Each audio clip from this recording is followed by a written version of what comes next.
कुषाण राजवंश। कुषाणों के विषय में जानने का प्रमुख स्रोत चीनी ग्रंथ हैं। सिएन हान शू हान वंश का इतिहास।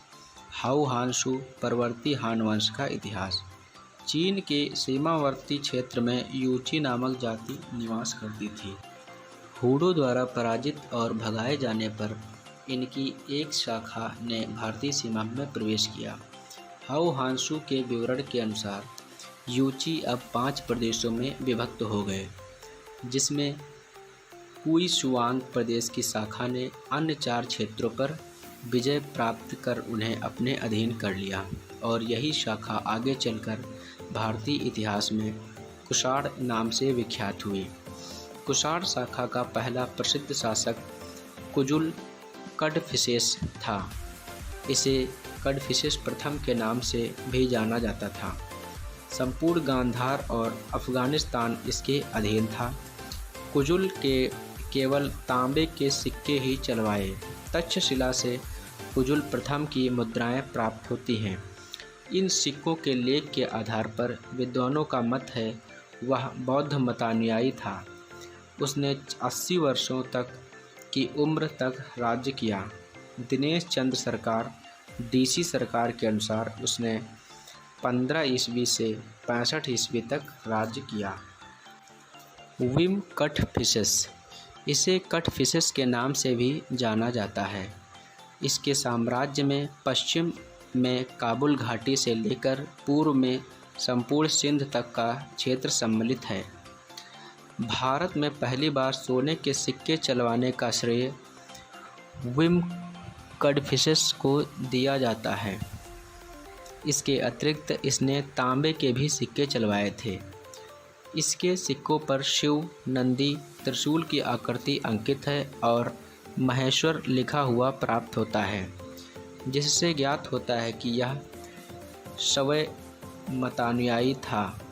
इसने 65 ईस्वी से 78 ईस्वी तक राज किया। कनिष्क। 78 ईस्वी में कुषाण वंश का अगला नरेश कनिष्क गद्दी पर बैठा, जो भारतीय इतिहास में कनिष्क नाम से विख्यात हुआ। कनिष्क के 12 अभिलेख अभी तक प्रकाश में आ चुके हैं। उसको स्वर्ण और ताम्र मुद्राओं को भी उत्खनन में प्राप्त किया गया है। उसके अभिलेखों से कनिष्क की विजय और साम्राज्य विस्तार पर प्रकाश पड़ता है। साहित्यिक ग्रंथों के अनुसार कुछ बौद्ध ग्रंथ भी कनिष्क के सैन्य अभियानों पर प्रकाश डालते हैं।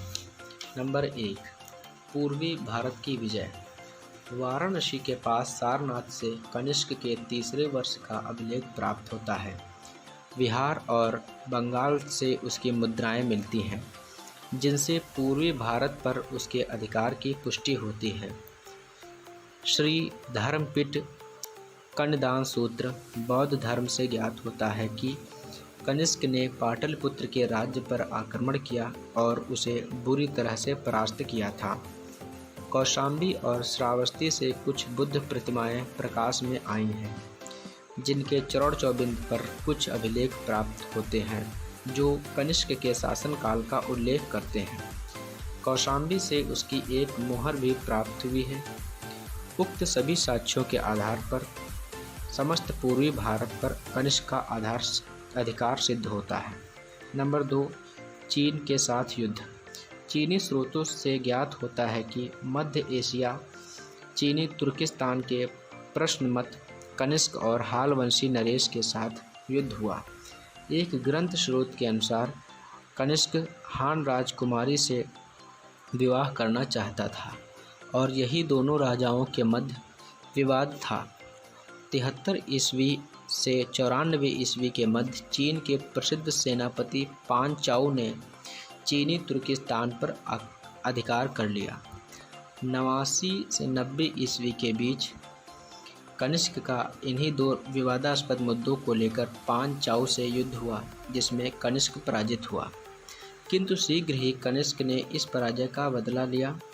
जैसा कि ह्वेनसांग के यात्रा वृत्तांत से ज्ञात होता है कि कनिष्क ने चीनी तुर्किस्तान, जिसमें यारकंद, काशनगर, खोटन और बैक्ट्रिया सम्मिलित थे, पर राज्य किया था। नंबर 3, पश्चिमोत्तर प्रदेशों की विजय। निचली सिंधु घाटी पेशावर से कनिष्क के अभिलेख प्राप्त होते हैं।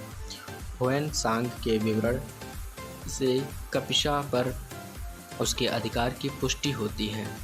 कल्हड़ की राज तरंगिनी से ज्ञात होता है कि कश्मीर का क्षेत्र कनिष्क के अधीन था। कनिष्क ने कश्मीर में ही चतुर्थ बौद्ध संगीत का आयोजन किया था। नंबर 4, दक्षिण भारत।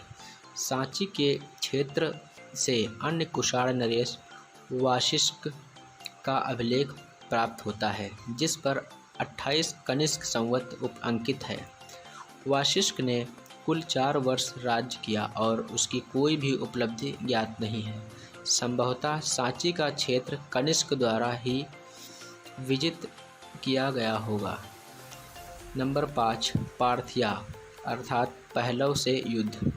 पार्थिया के नरेश का नाम ऐतिहासिक स्रोतों से ज्ञात नहीं होता, किंतु बैक्ट्रिया जो व्यापारिक मार्ग पर एक प्रमुख राष्ट्र के रूप में विद्यमान था, उस पर अधिकार के प्रश्न को लेकर पार्थियन शासन और कनिष्क के मध्य युद्ध हुआ था, जिसमें कनिष्क विजयी रहा था।